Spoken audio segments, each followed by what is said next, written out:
میرے بھائی میٹھی میٹھی باتیں تو ہو ہی نہیں سکتی نا.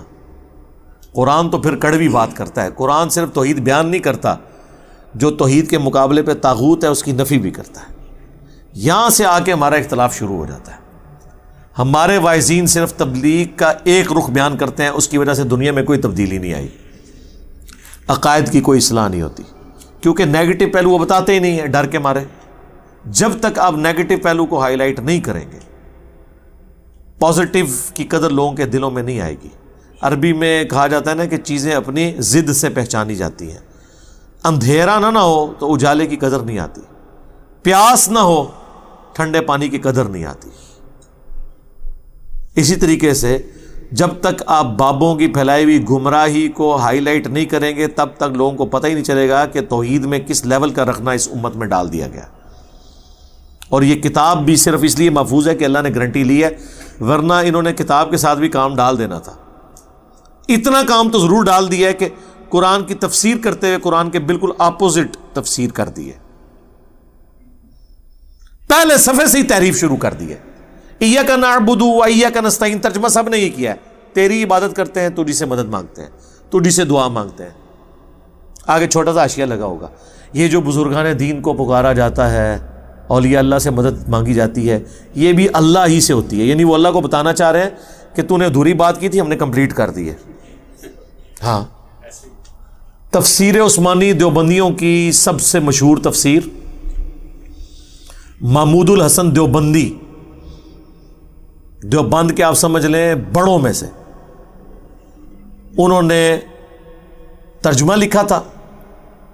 اس کے اوپر حاشیہ بعد میں لکھا شبیر احمد عثمانی نے، جنہوں نے محمد علی جناح کا جنازہ پڑھایا تھا. تقی عثمانی صاحب کے ابا جی کے استاد مفتی شفیع صاحب کے. اور تفسیر کیا لکھ رہے ہیں ایاک نستعین کی، کہ یہ بزرگوں سے جو مدد مانگی جاتی ہے نا، یہ اللہ کے اذن سے ہی ان کے بارے میں. اسی وجہ سے سعودیہ والوں نے پھر اس پہ پابندی لگائی تھی کہ یار یہ کیا ہے، کہ یہ کیا ہو رہا ہے. وہ پریشان ہو گئے کہ یہ کیا ہو رہا ہے، پابندی لگا دی انہوں نے.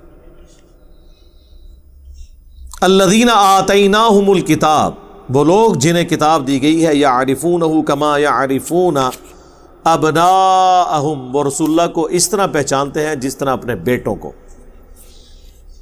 یعنی یہودیوں کے بارے میں جنہیں کتاب دی گئی تھی، ان کی کتابوں میں نبی علیہ السلام کی پروفیسیز موجود تھی.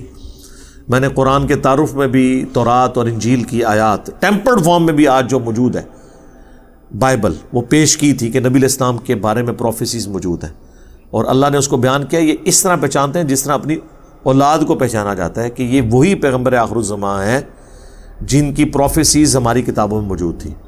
لیکن پھر کیا ہوا، الذین خسروا انفسہم فہم لا یؤمنون، جن لوگوں نے اپنے آپ کو خود خسارے میں ڈالا ہوا ہے تو وہ اب کبھی ایمان نہیں لے کے آئیں گے. یعنی انہوں نے طے کر لیا اپنے بات نہیں ماننی، دیٹس آل. تو اللہ نے انہیں زبردستی کیوں ہدایت دینی ہے؟ سوئے ہوئے شخص کو تو جگایا جا سکتا ہے، جو آنکھیں بند کر کے لیٹا ہوا ہے اس کو جگانے کی کیا ضرورت ہے؟ اللہ غیرت مند ہے. اللہ آپ سے بھیک نہیں مانگتا کہ آپ اللہ کو مانیں. ہاں، یہ ذہن میں رکھیے، اللہ بہت بے پرواہ ہے. پیغمبر تو پھر بھی تھوڑا ٹالریٹ کر جاتے تھے نا، کہ چلو بات نہیں قبول کی، پھر چلے گئے، تیسری بار چلے گئے. ایون اللہ تعالیٰ نے ڈانٹا بھی، عتاب بھی فرمایا، تب بھی چلے گئے امت پہ شفقت کی خاطر.